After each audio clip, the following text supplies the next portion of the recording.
تمہاری اولاد اور مال تمہارے لیے فتنہ ہے، واللہ ذو اجر عظیم، اور اجر جو ہے وہ اللہ کے پاس ہے۔ انسان دو بیڑیوں سے جکڑا ہوا ہے، اس کے پیروں کو دو بیڑیوں سے باندھا گیا ہے، ایک بیڑی مال کی ہے، دوسری بیڑی اولاد کی ہے۔ ہر ایک انسان پوری زندگی اپنی مال کمانے میں، اچھا گھر بنانے میں، دنیا کی تمام آسائش، زیبائش، شان و شوکت، پرتعیش زندگی گزارنے کے لیے زمانے کے طاقتور بچوں سے زور آزمائی کر کے مال کھینچتا ہے، اور اپنی نسل کی فراوانی کے لیے، ان کو سینچنے کے لیے، ان کو فربا کرنے کے لیے، ان کو جوان بنانے کے لیے اس مال کو لگاتا ہے۔ یقیناً انسان کی یہ دو بڑی کمزوری ہیں، اور وہ انہی دو چیزوں کے لیے انتھک محنتیں کرتا ہے۔ مال کہاں سے لاتا ہے، کہاں جا کے لگاتا ہے، اپنی اولاد کی پرورش کس طرح سے کرتا ہے، اس کی پوری زندگی انہی چیزوں کے گرد گزر جاتی ہے۔ مال کمانا، اولاد کو بڑا کرنا، جوان کرنا، پوری عمر انسان کے پاس یہی دو کاوشیں رہتی ہیں، اور ہر انسان کی زندگی یہی پر عادت ختم ہوتی ہے۔ بندہ کہتا ہے مالی مالی مالی، میرا مال میرا مال میرا مال۔ حدیث شریف میں ہے جبکہ وہ اس کا مال نہیں ہے۔ پوری عمر ہم ہو، آپ ہو، ہمارے عزیز و احباب ہو، دوست و رفقا ہو، رئیس ہو، سب کہتے ہیں مالی مالی مالی، میرا مال میرا مال میرا مال۔ حدیث شریف میں اللہ کے نبی نے فرمایا تمہارے تین مال ہیں، ایک مال جو تم نے کھایا اور ہضم کیا وہ تمہارا مال، جو تم نے پہنا اور پہن کے پرانا کر دیا وہ تمہارا مال، اور جو تم نے صدقہ کر کے آگے بھیج دیا وہ تمہارا مال۔ اب جو بچا وہ تمہارا مال نہیں، تمہاری نسلوں کا مال ہے، تم پر ختم ہو گیا، اب وہ تمہارا مال نہیں بچا۔ قرآن عظیم کی ایک آیت سورت میں فرمایا گیا وَيْلٌ لِكُلِّ ہُمَزَةٍ لُمَزَةٍ الَّذِي جَمَعَ مَالَهُ وَعَدَّدَهُ، کہ وہ لوگ جو مال کو گن گن کے خوش ہوتے ہیں، پھر وہ مال رکھا رہ جاتا ہے، وہ خود گزر جاتے ہیں۔ پھر اللہ کے نبی علیہ السلام نے فرمایا ابن آدم کی ہوس اتنی زیادہ ہے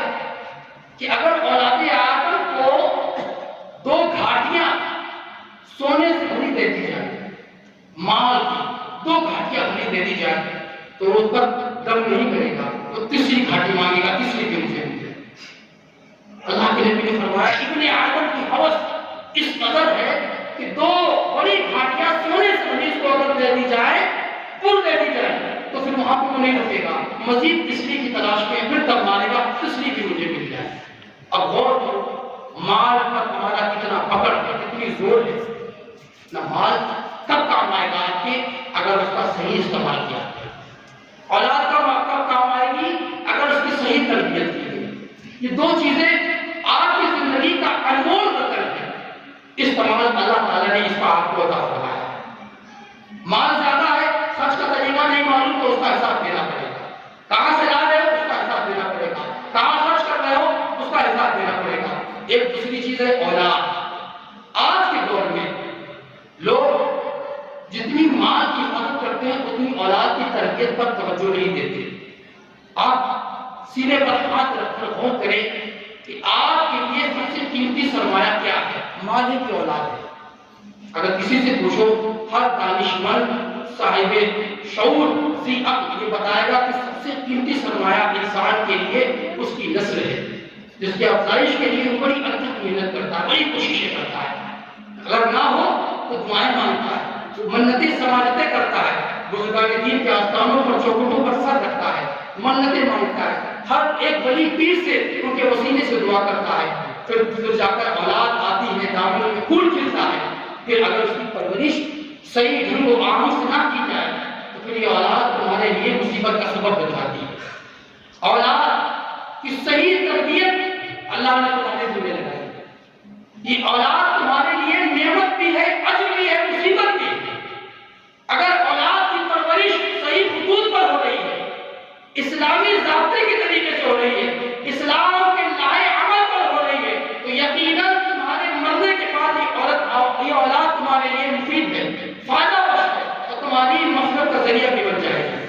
اسی لیے اللہ کے نبی نے فرمایا اتبوا اولادکم ثلاثہ خصال،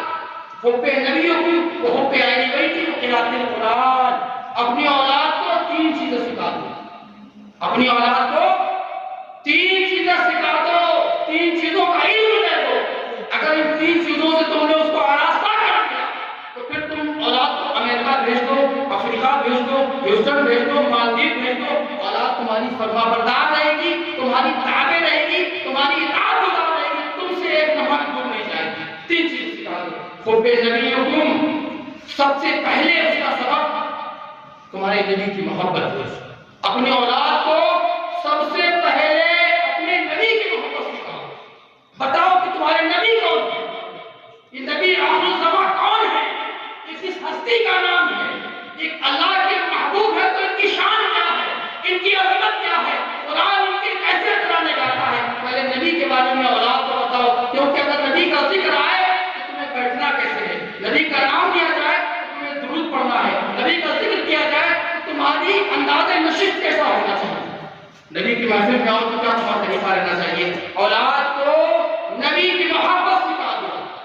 پھر فرمایا حب اہل بیتی، دوسری چیز اپنی یعنی حضور کی اولاد کی محبت سکھاؤ، اہل بیت کی محبت سکھاؤ، اور تیسری چیز جو ہے وہ قراءۃ القرآن،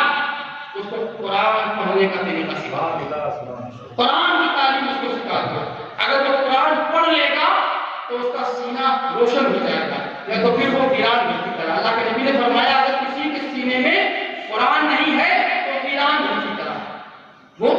ویران کی طرح۔ اب دیکھیے جب بچہ پیدا ہوتا ہے تو اب حکم ہے کہ اس کے کان میں اذان ہو، اس کی کان میں اذان ہو، دائیں کان میں اذان، بائیں کان میں اقامت ہو۔ اس کی وجہ کیا ہے؟ ایک تو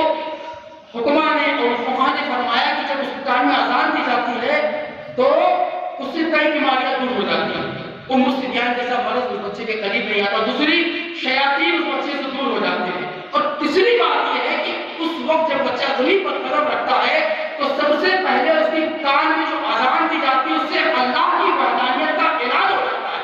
رسول کی رسالت کا اعلان ہو جاتا ہے، نماز کی دعوت ہو جاتی ہے، خیر فلاح کی دعوت ہو جاتی ہے۔ بچہ پہلے آتے ہی سمجھ جاتا ہے کہ رب ایک ہے، اس کا محبوب محمد مصطفیٰ ہے، نماز ضروری ہے۔ آج کے سائنسدان نفسیات کے ماہرین فرماتے ہیں کہ 6 مہینے کے اندر بچہ جو بات سنتا ہے اپنے ماحولیات میں، یہ ماہرین نفسیات کے ڈاکٹر اس پر ان کا اجماع ہوا ہے، اتفاق ہوا ہے کہ 6 مہینے کے اندر نوزائیدہ بچہ جو 6 ماہ کی مدت کا ہوتا ہے اس کے ارد گرد جو ماحول پنپتا ہے، جو ماحول اس کے آگے زندہ رہتا ہے، اس ماحول سے جو ماحولیات کو آغوش کرتا ہے، اگر اس کے درمیان گالی بکی جائے گی تو وہ گالی کو لے لے گا، قرآن پڑھا جائے گا تو وہ قرآن کو حافظ کر لے گا، دعائیں پڑھی جائیں گی تو دعاؤں پر اس کا دل لگے گا، حتیٰ کہ جو بھی ماحول اس کے گرد گرد رہتا ہے وہ بچہ اس چیز کو سیکھتا ہے، اس چیز سے وہ سبق لیتا ہے۔ اسی لیے اسلام نے حکم آیا کہ جب بچہ پیدا ہو تو اس کے کان میں اذان کہو، تاکہ سب سے پہلے اس کے کان میں جو آواز اس کے کان میں پہنچے وہ اللہ کی وحدانیت کی بات ہو، رسول کی رسالت کی بات ہو، نماز کی بات ہو، اور کوئی شخص کے سامنے ڈالے گا، سب سے پہلے یہ دعوت دی جاتی ہے۔ تو بچوں کی تربیت کا سلسلہ کان میں اذان دے کے شروع کر دیا جاتا ہے،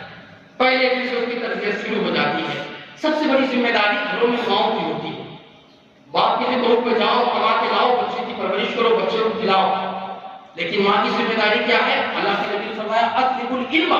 من المہد الی اللحد، علم حاصل کرو ماں کی گود سے قبر تک۔ ماں کی گود پہلا مدرسہ، پہلی دستگاہ، پہلی یونیورسٹی، پہلا یونیورسٹی ہے ماں کی دستگاہ۔ تو ماں کی گود سے تعلیم کا سلسلہ شروع ہوتا ہے، اور سب سے بڑی ذمہ داری ماؤں پر عائد ہوتی ہے کہ وہ اپنے بچوں کو صحیح تربیت دیں، صحیح ڈھنگ پر لے جائیں۔ زیادہ بچوں کا وقت ماؤں کے پاس گزرتا ہے، تو آج کی مائیں جو ماڈرن مائیں ہو گئی ان کو چاہیے کہ اگر وہ صحیح نسل کو لانا چاہتی ہیں اور ایسی نسل کو پیدا کرنا چاہتی ہیں کہ جو مرنے کے بعد ان کی روح کو رسالے ثواب کرے، تو ان کی بہترین تعلیم کی جائے، ان کو صورتیں یاد کرائیں، ان کو کلمہ طیبہ یاد کرائیں، ان کو ایمان مجمل یاد کرائیں۔ یہ ماؤں کی ذمہ داری ہے۔